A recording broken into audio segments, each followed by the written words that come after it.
Hello friends, आज मैं बहुत ही स्पेशल सी चीज़ बनाने जा रही हूँ जो आप देख सकते हैं, बेसनी पीस। तो इसके लिए जो हमें चाहिए होगा वो आप देख लें। सबसे पहले मैंने बेसन लिया है और उसमें मैंने पुदीना धो के काट के कटिंग करके उसमें डाल दिया है। हरी मिर्चें बारीक कटिंग करके डाल दी हैं। नमक मैंने डाल दिया है हस्ब ज़रूरत, जितना मुझे पसंद है। और उसके बाद जो है हमारा सही काम शुरू होता है। ये बेसन हमने फेंटना नहीं है, पकौड़ों वाला बेसन नहीं बनाना है। हमने यही देखना है कि ये क्या करना है। हमने ये पकौड़े वाला बेसन नहीं बनाना है, इसको ज़रा हमने सख्त रखना है। बहुत ज़्यादा सख्त भी नहीं रखना आटे की तरह, और बिल्कुल पकौड़ों वाला बेसन भी नहीं बनेगा। ये बस ये नॉर्मल सा बनेगा कि ये सब हो भी जाए, गीला भी हो जाए, मतलब बिल्कुल ड्राई तो बिल्कुल ना रहे इसमें। और इस तरह से ये हम बेसन बना लेंगे। आप देख सकते हैं ये ड्राई बिल्कुल भी नहीं है और ये नरम भी नहीं है बिल्कुल, के बहुत ज़्यादा आटे की तरह भी नहीं है, और ये पकौड़ों वाला बेसन भी नहीं है। और हमने सिंपल एक पतीली में अपना पानी बॉईल करने के लिए रख दिया है। जब तक हमने क्या करना है कि हमने करना है, एक पेपर लेना है और उस पेपर पे इस तरह से ये अपना बनाया हुआ बेसन रखना है, ठीक है। और इसको इस तरह से हमने रोल कर लेना है।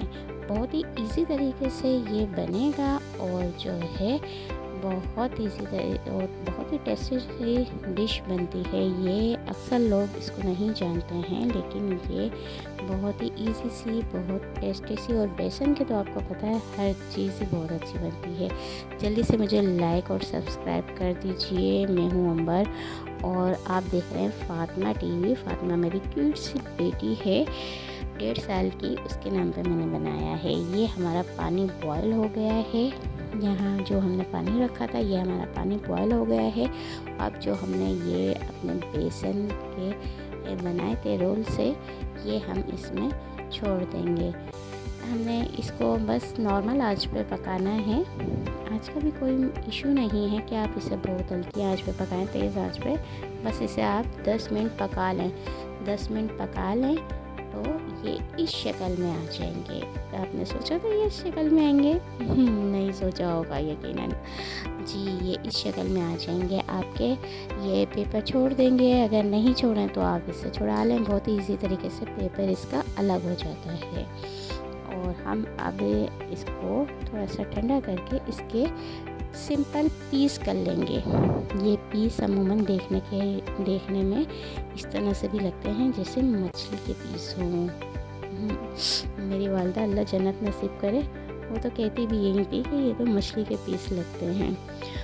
और इसको अब हम क्या करेंगे, और टेस्टी बनाने के लिए अब हम इसको ऑयल में फ्राई कर लेंगे। जी हाँ, अब हम इसको ऑयल में फ्राई कर लेंगे। और ये ज़रूरी नहीं है कि आप हल्की आंच पे इसको ब्राउन करें, क्योंकि ये बॉईल हुआ हुआ है, तो आप इसे तेज़ आंच पे भी ब्राउन कर सकती हैं। हल्की आंच पे भी कोई इशू नहीं है। मेरी कोशिश होती है आपके लिए जो भी डिश लेकर आऊँ ईज़ी लेकर आऊँ, लेकिन ये बहुत अलग सी डिश है और है भी ईज़ी, कोई मुश्किल नहीं है, लेकिन ये बनने के बाद बहुत इजी लगती है। और आपको ये भी बताऊँ, अक्सर कभी होता है कि हम बारिशों के मौसम में जब बेसन की चीज़ खाने का कुछ दिल करता है, या बहुत ज़्यादा हेवी चीज़ें सालन रोटी खाने का दिल नहीं करता, तो मैं इस तरह से पीस बना के उसे चाय के साथ भी सर्व कर देती हूँ। बहुत टेस्टी से लगते हैं, बहुत अच्छे लगते हैं। और आप यकीनन आप अगर मेहमानों के सामने कुछ न्यू रखना चाहते हैं तो ये कर सकते हैं इतना। अब हम आते हैं अपने सालन की तरफ।